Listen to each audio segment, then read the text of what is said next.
Well, hello, welcome to Wellness by Design today. I'm Jane Hogan, the wellness engineer, and today we're talking about brain fog and fatigue and pain and what to do about it. And I'm really delighted to have our guest today, Izabella Wentz. Welcome, Izabella. Thank you, Jane, so much for having me. It's a pleasure to be here with you. I'm really thrilled to have you here because I've admired your work for a long time. You've been known as a person who is an expert in for thyroid and Hashimoto's, and now you're working in this other area too that we're going to talk about today with adrenals and the aspects that go along with that. So I'm going to tell everyone a little bit about you by reading your bio. So Dr. Izabella Wentz is a compassionate, innovative, solution-focused integrative pharmacist dedicated to finding the root causes of chronic health conditions. Her passion stems from her own diagnoses with Hashimoto's thyroiditis in 2009, followed by a decade of debilitating symptoms.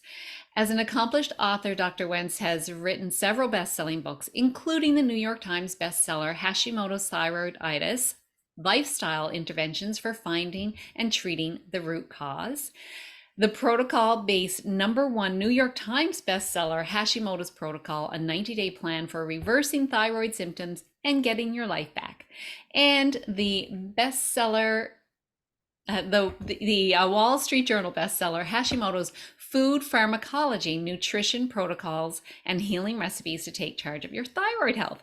And now you've got a new book out, Adrenal Transformation Protocol, set to be released April 18th. So by the time this podcast is released, it will be out. The book focuses on resetting the body's stress response through targeted safety signals and features a 4-week program that has already helped over 3,500 individuals. The program has an impressive success rate with over 80% of participants improving their brain fog, fatigue, anxiety, irritability, sleep issues, and libido. Well, all that sounds good, Izabella. People must be thrilled doing this program and then actually having these results and turning their lives around, because these types of symptoms can really just put your whole life on hold. So you've been working with people, and over this time you've had this great program, so now you're putting it in a book to help even more people, right? Which is really, really wonderful. What inspired you to write the book? Well, I guess to help more people, but what else? Well, what inspired me to focus on adrenals, and it may seem like a departure from my work in thyroid health, but I will say that, like, for the majority of the people that I've worked with Hashimoto's and thyroid issues, the ones that I've tested, about 90% of them had some degree of adrenal dysfunction. So oftentimes I'm telling people, you need to support your adrenals. And this is part of my core protocol for Hashimoto's, to do liver support, adrenal support, and gut support. And I've been talking about this for a decade, right? Mhm. But then I started to have people coming to me who maybe didn't have a thyroid diagnosis. They didn't have Hashimoto's, but yet they had the brain fog and the weight gain and the pain in their bodies. And they would say, well, all of these symptoms match, but I don't have Hashimoto's, and what's going on? And so part of what is happening with them is that they are stuck in this chronic stress response known as adrenal dysfunction that essentially creates more of a thyroid hormone known as reverse T3 in their body, and that blocks thyroid hormone receptors. So their thyroid is just fine, and they can produce thyroid hormones, and all of that is great. But they have enough thyroid hormones, but they're not able to get into the receptors because of that chronic stress response. And so I wanted to make this work available to everybody, especially since after having my son, I kind of I realized I had been working with very specific adrenal protocols before, but then now I've come up with some additional ones that don't focus so heavily on hormones and don't like require you to like quit coffee and live in a monastery and meditate all day and sleep for 12 hours a night, that I think are just much more approachable for most people living in our modern world. That, let's just face it, there's a lot of stress happening in our modern times.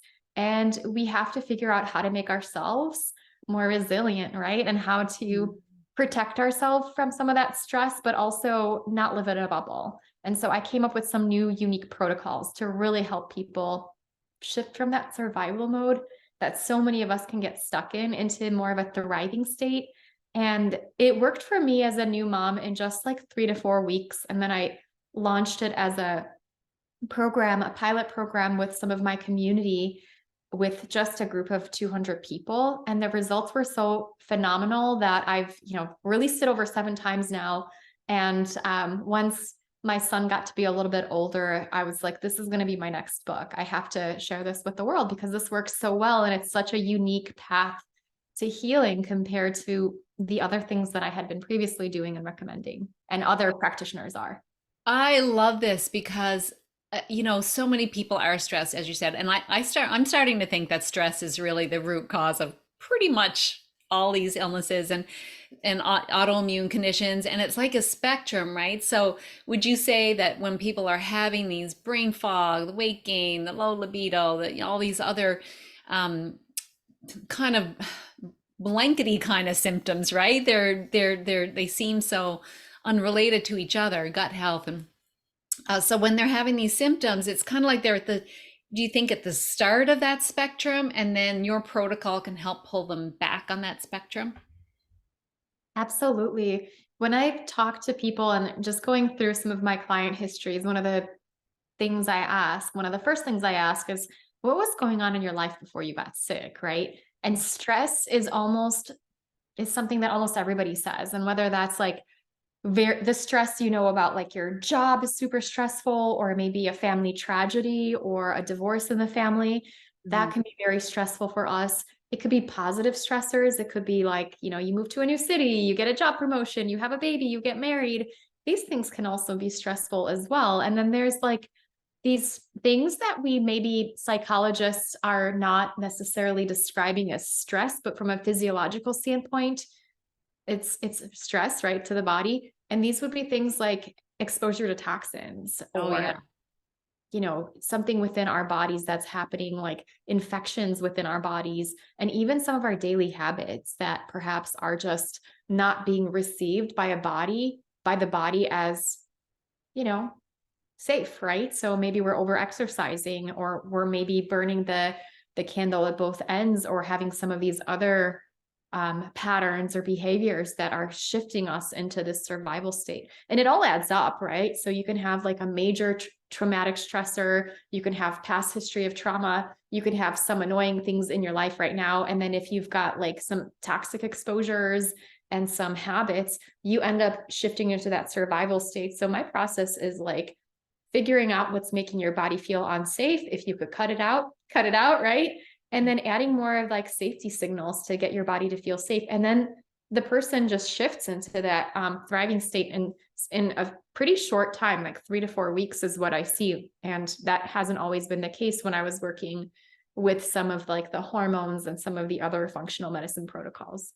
Oh, I'm so excited to get to the protocols, but before we get there, um, so what do we call this? Is this adrenal fatigue? And is that even a real thing? I've heard lots of people say, "Oh, it's not even a real thing." But you've got a way of identifying this, right? So let's hear about what is it? Is it a real thing? And how do you identify it?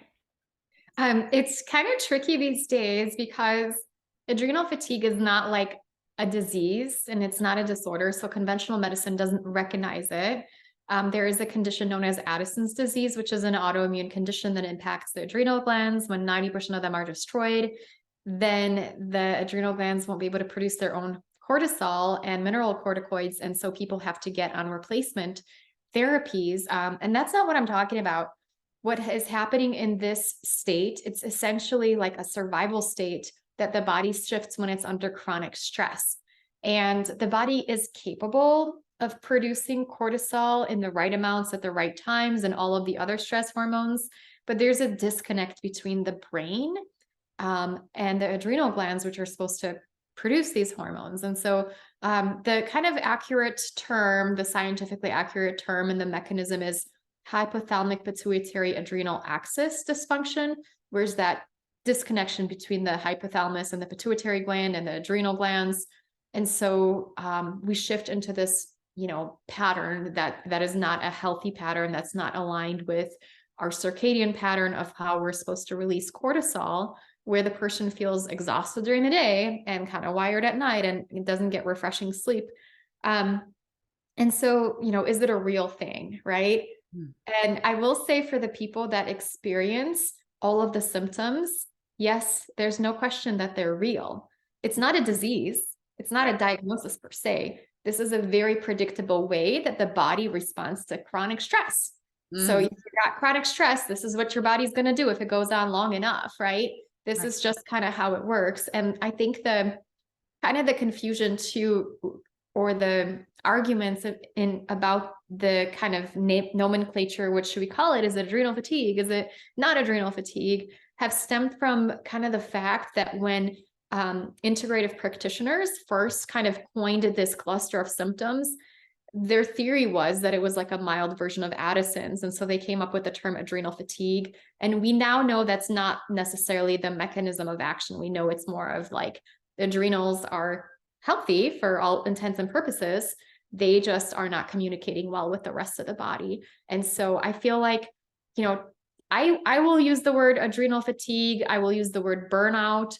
Probably the most kind of accurate word that I've settled on is adrenal dysfunction, because it kind of combines all of that. The hypothalamic pituitary adrenal axis dysfunction is like, I'm not going to say that like, Yeah.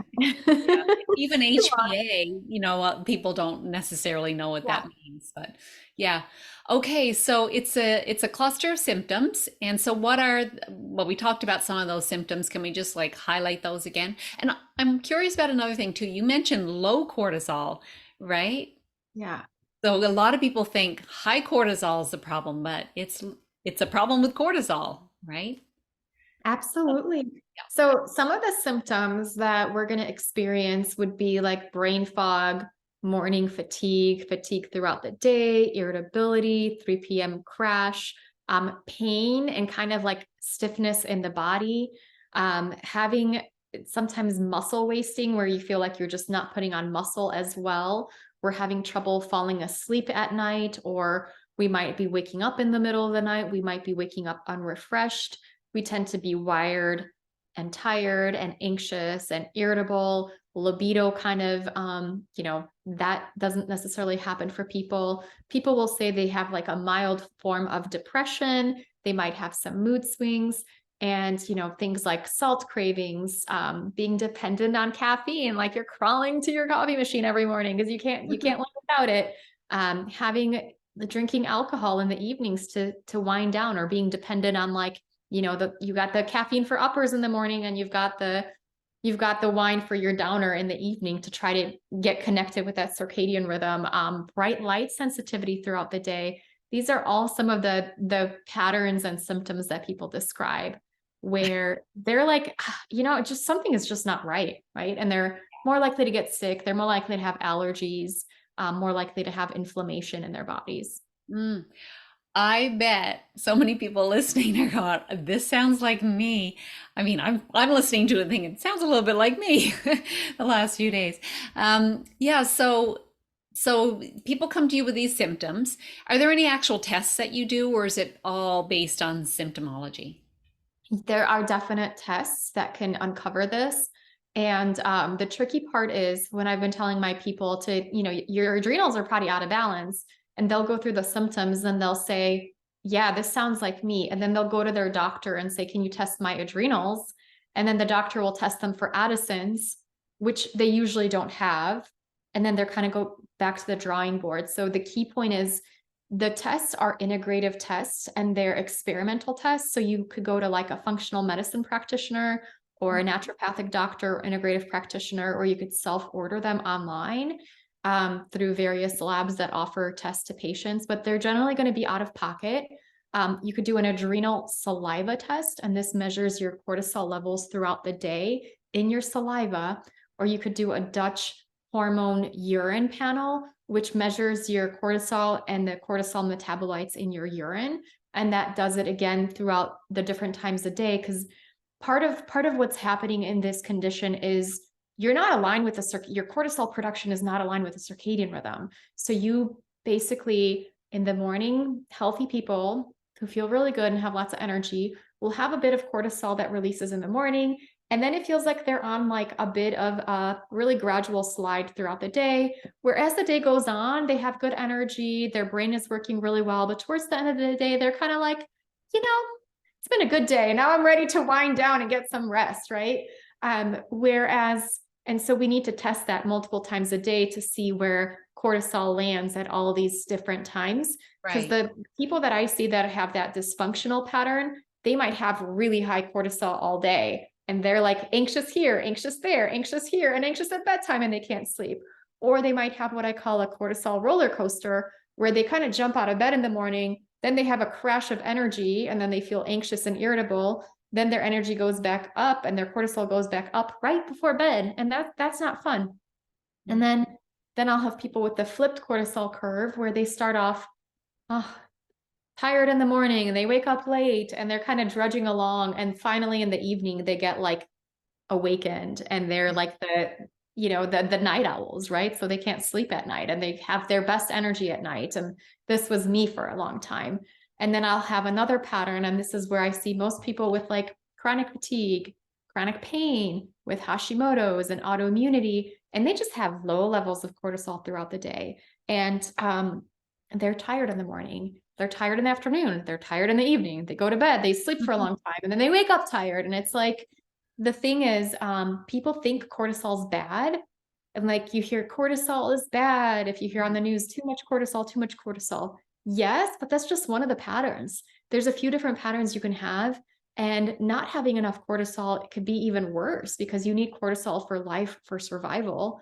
And this is actually the advanced stage of what happens when you've been in chronic stress for a long time. And we need cortisol to balance our immune system. Cortisol is a natural anti-inflammatory. And when we don't have enough of it, we end up with all the ititises, right? So you have thyroiditis and arthritis and all of these other inflammatory conditions. So this is you had asked that a little bit earlier, is it just high cortisol? No, it could be any kind of aberration in the cortisol release throughout the day that we want to address and rebalance, right? So it sounds like getting that picture of the cortisol pattern throughout the day makes it really clear what's going on with someone. So yeah, really good. Okay, so women tend to get these types, I know for autoimmune, so my background is rheumatoid arthritis, and I know it's like most autoimmune conditions are a lot more for women. Do you see more women with this adrenal dysfunction? Absolutely. And we see more women with thyroid issues, with more autoimmune issues. And the kind of scientific term is HPA-axis dysfunction. So if you were to search PubMed, yes, there's higher rates of HPA-axis dysfunction in women as well. But I feel we're more tuned into our environment and some of the safety signals and the danger signals in our environment. And we have various receptors for more receptors for estrogen than men. And we're just more tuned into that to know if it's like, is it time to survive? Is it time to reproduce, right? And so a lot of times on our modern world, we're sending out a lot of these danger signals. And I think women are kind of maybe have better antennas to receive them compared to men, right? That makes sense. So you talked a couple times, and in the intro, we talked about safety, like these safety signals and feeling safe. What do you mean by that? So my theory is essentially focused on we get into the survival mode when our body senses danger, right? Yeah. And so things like sleep deprivation, this could put us in survival mode. If we're not eating enough calories, then this puts us in survival mode. When we think about our, ancient genes, if you were staying up all night, right, and not sleeping, the cave woman would probably only do that if there was like a danger outside of the cave and she needed to keep watch. Cave woman would only be like not eating enough food if there wasn't enough food and there was a famine, right? And our body is always trying to adapt and protect us. So when the body gets an overwhelm of these danger signals that we're not safe, the body will shift into survival mode. And what do we do when we're trying to survive? We slow down our metabolism, right? We kind of start breaking ourselves down to fuel the stress response. And this is kind of what happens. And my approach is to try to lower the amount of danger signals and to raise up the amount of safety signals. And you kind of shift that scale, and the person can shift into that thriving state out of that survival mode. If you kind of give them enough safety signals and you take away the danger signal. So this can happen in a very short amount of time. And I'd love to talk about some of the signals if you're interested. That's what I was going to ask you. So let's hear about them, Izabella. So some of the safety signals are nutritional. So making sure you're eating enough protein and fat throughout the day is going to be incredibly helpful because, we need protein to repair ourselves because we use the amino acids from protein for that. So this can be a critical part of getting ourselves in balance. Removing foods that are inflammatory to us, this can be very helpful as well. So that doesn't trigger that stress response of the body saying, hey, we're under stress, we need more cortisol, pump it out, right? And so there are little hacks like that we can utilize. Eating nutrient dense foods can be very helpful too, so that the body gets the message that we're not in a famine. This is a safe time to be nourished, to speed up our metabolism, to thrive, right? This is a very, very powerful safety signal. One of the first ones I talk about in my book, The Adrenal Transformation Protocol. And then I focus on things like making sure that you are properly hydrated, right? So getting some electrolytes on board can be very, very helpful because we tend to get dehydrated where we're in that stress response. Getting more B vitamins, vitamin C, and magnesium. These are another 3 critical things to consider because these get burned really quickly when we're under a lot of stress. And people will say, when they're magnesium deficient, it could impact their hormones. They have cramps and pain in their body. They're anxious. They feel like so much tension in their upper shoulders, and they feel like, they have a hard time falling asleep. Women will have menstrual cramps, or people will have cramps all over their legs.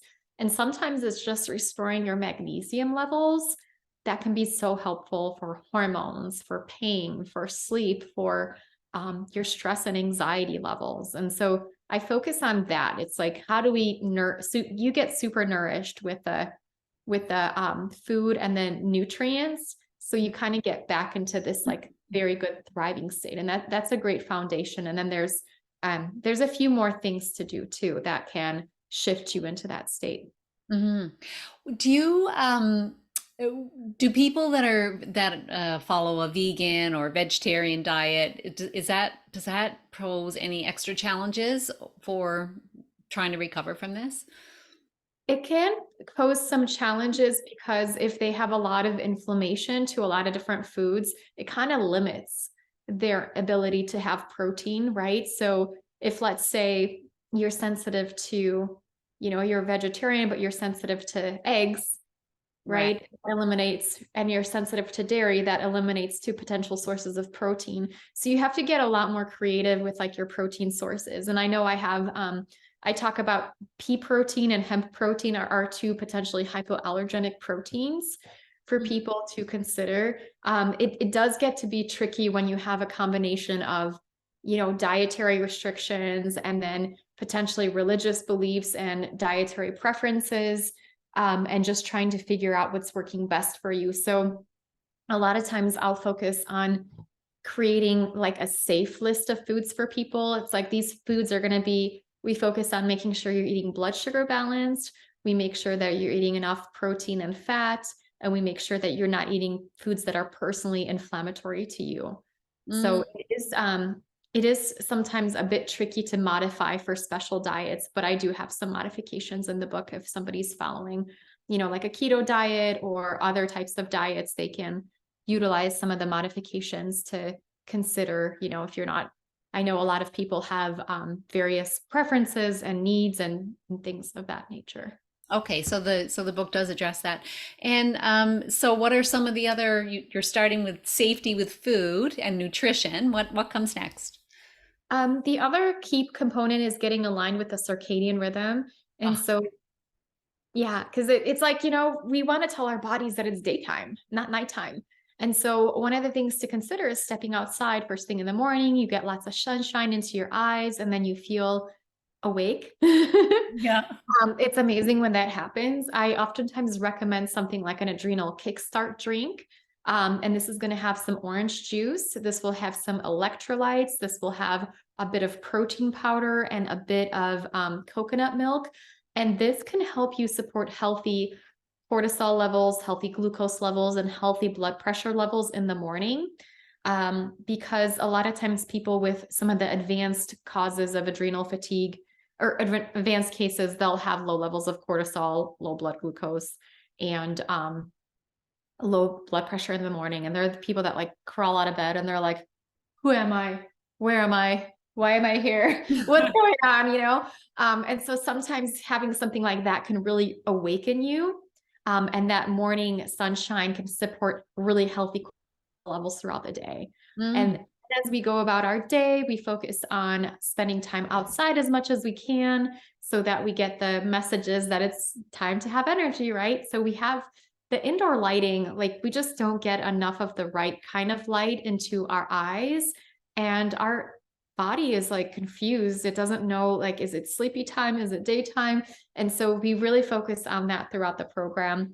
And then in the evenings, we focus on, more dark exposure and trying to focus on winding down routines to really get ourselves more tired and ready to have like a really deep, incredible rest with like that recovery.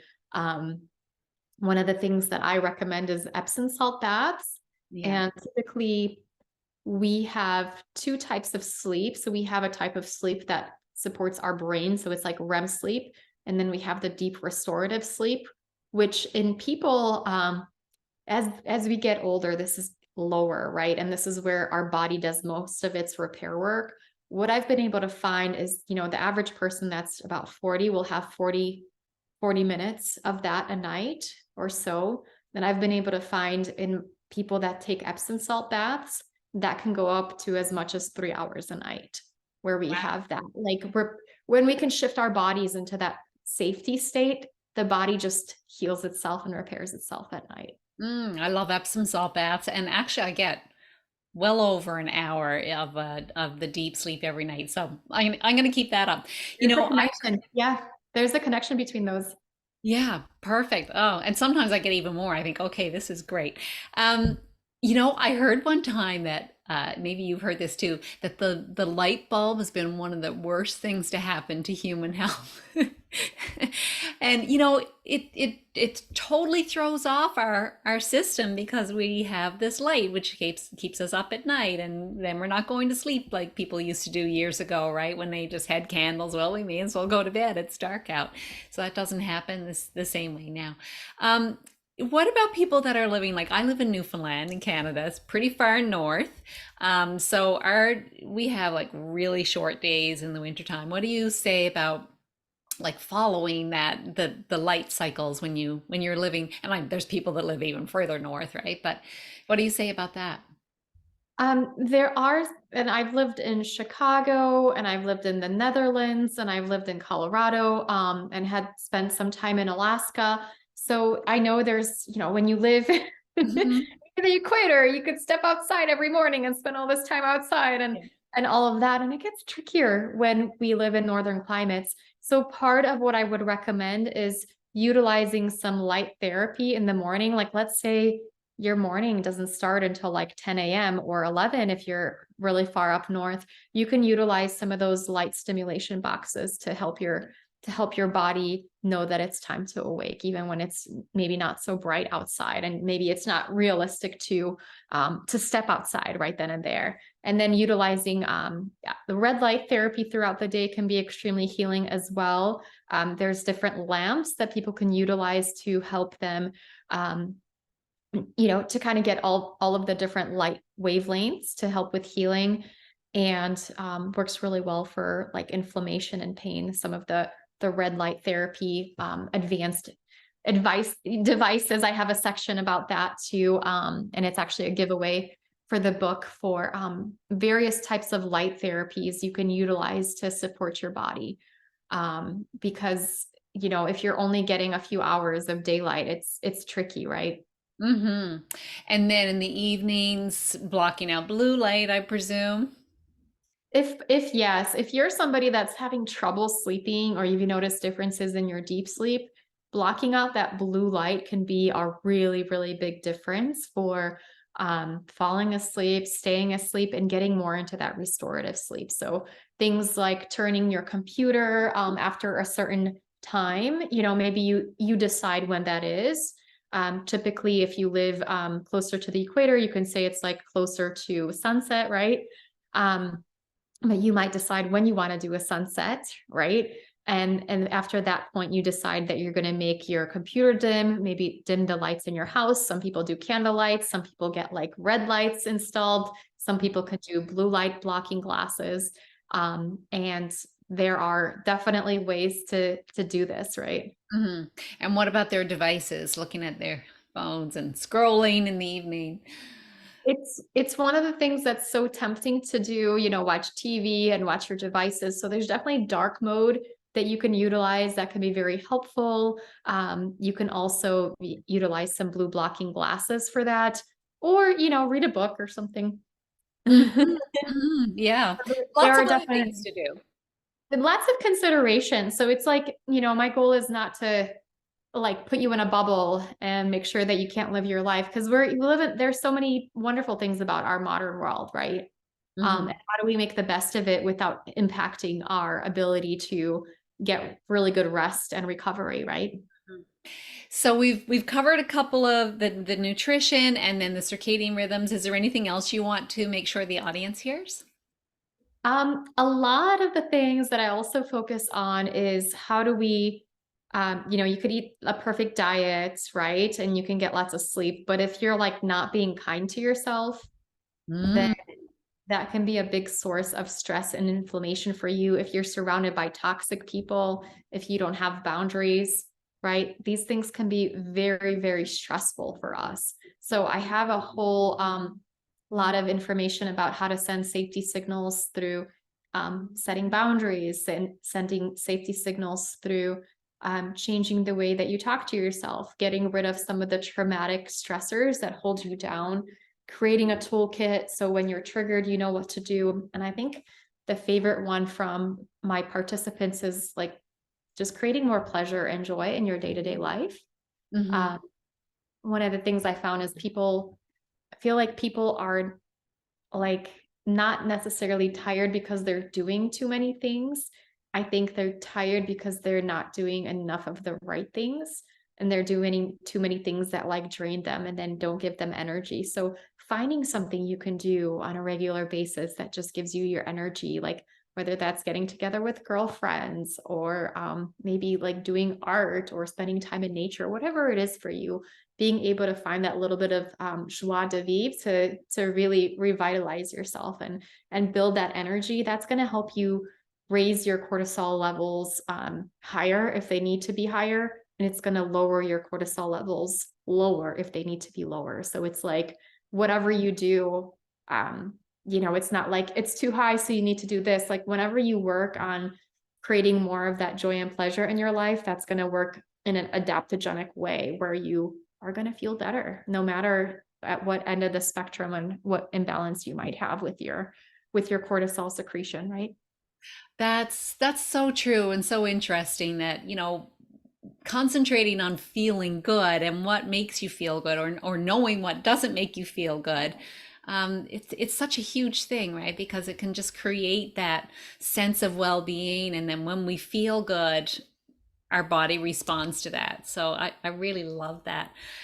Okay, so we're getting towards the end now. So I'm wondering, I always ask this question to all the guests, and that is, we're all about life by design, wellness by design, so intentional living. So what is one thing that you suggest someone could do, like a baby step they could take today to help initiate healing in their body? One of the things that I found to be really helpful on my own healing journey, as well as in many, many people's healing journeys, is intentions. And this is something that can be very easy to start. And so I would walk I would say, I'm Izabella Wentz and I'm in charge of my life, or I'm in charge of my healing journey. And I would say to myself, every day in every way, I'm feeling better and better. And I would kind of repeat that to myself on a daily basis. So this is like I'd set the intention that I was going to heal and that I was in charge of my life, in charge of my healing, and then following that up with an affirmation of, this is possible, right? So because I feel like if your mind believes it, then your body will follow. And it sounds kooky, but it does really, really work wonders. If you're constantly um, saying to yourself, I can't do it, I can't do it, like Hmm. um, there's a different feeling and some stress hormones behind it versus like having that every day and every way, I'm feeling better and better affirmation. This can make a really big difference. That was one of the exact ones that I used all the time. I love intentions and affirmations as well. I think it's super powerful. Just, you set it out there and like you said, the body will just listen.